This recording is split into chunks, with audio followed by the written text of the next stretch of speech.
Welcome back, winners.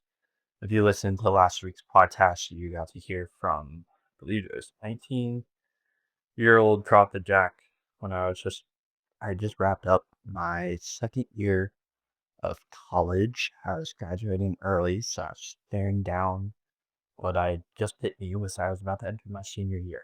And the whole time I lived that year, it just felt like my second year of college and kind of under the impression that I had two more years left at this place where I built so many memories already. And for those of you that go to college, you understand it's a completely unique experience.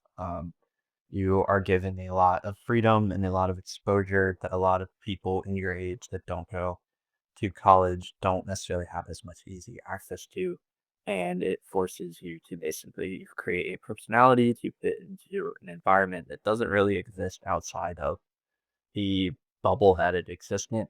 And unless you went, that makes absolutely no sense to you.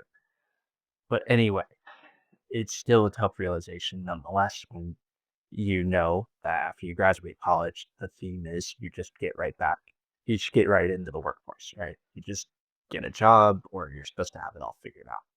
And I was sitting there at 19 years old being like, do I really have to have this whole thing figured out? Like, am I supposed to have this whole thing figured out? Like, it was it was in my head, and I know there's 19-year-olds thinking this, and I genuinely believe that. I was like, "Oh, like, I've been working on the business for 2 years, like, I better make sure this thing's, like, making enough money to support me. Like, I better take this whole next year to decide to, like, to do that since I'm not gonna get a regular job since I knew I was different, since I knew since I had this thing to keep up at it that I had built, right? Like I had built this personality that I needed to keep going.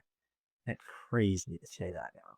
25 years old, but it was so true. If you listen to that episode, and I know some of it's blurred out, you hear me say things like my take on the world is completely different from the rest of the world take on the world. Like, no, maybe my take on the world at that time was just wrong.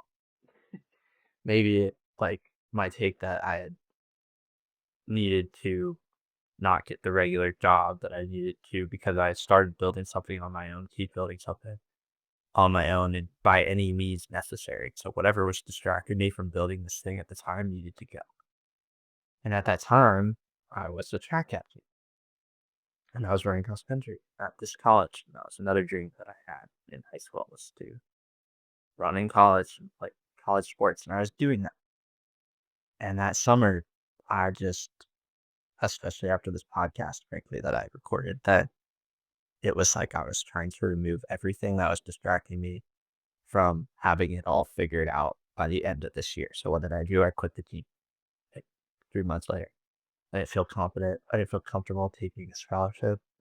And I wanted, I knew my head was at building the brand, building the business, building the podcast, doing something and just making my way.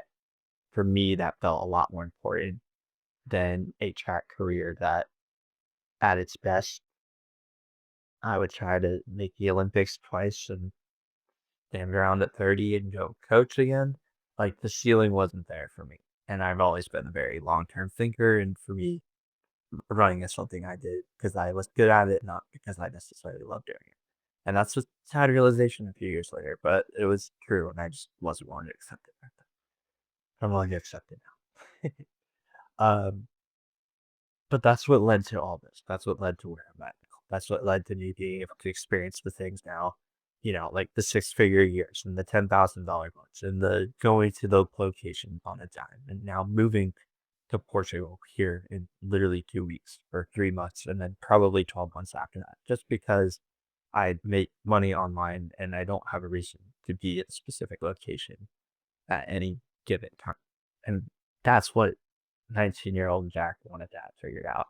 At 19, or thought he should have figured out by 20, and frankly, I can tell you sitting here 5 years later, I'm glad it took this long.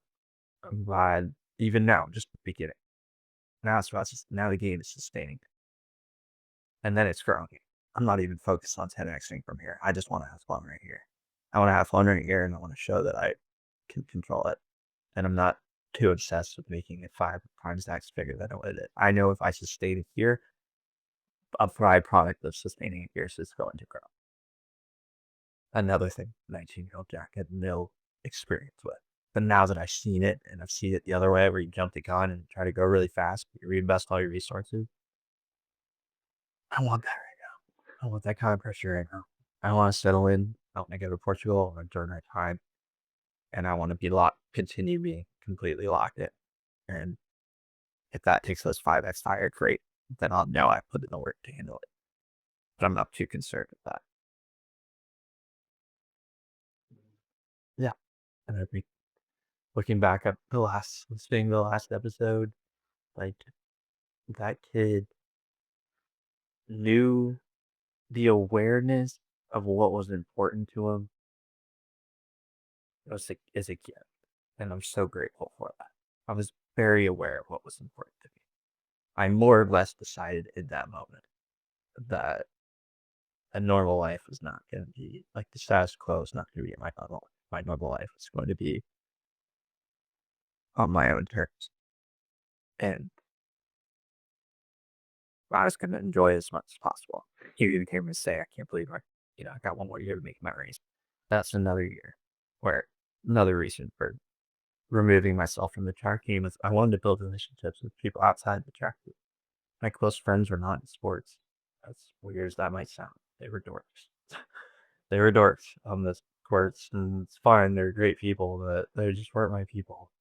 And my people were outside of that. My people were neurosurgeons and lawyers and PTs and in this club and in fraternities. And I wanted to spend a year really getting to know those people instead of being distracted by sports all the time. So I don't regret that one bit. We're still friends to this day. You guys know who you are. I love you. Um, and yeah, week 30 for prepping for the next big venture. I got 10 days, give or take, before I leave for 90 plus days. And we're just going to take it 1 month at a time. We're going to keep aligning people with the right opportunities, giving people the best clients, and helping people do more of what they love and less of what they don't. I don't understand the only thing you have to do in this life is figure out what your God given gift is to share with the world. That's it. That's what 20-year-old Jack knew. 19 and 20-year-old Jack did that. 25-year-old Jack has now lived. In this episode today, please like, follow. I love you, and shoot me DM if you're listening today. It'd be cool to know who's paying attention, because we all know it pays to pay attention, and that's the end of the podcast. I don't know how to finish this next, right? But get ready for the next one, because I think this is after the decision. Quick return. We'll see. All right. Peace.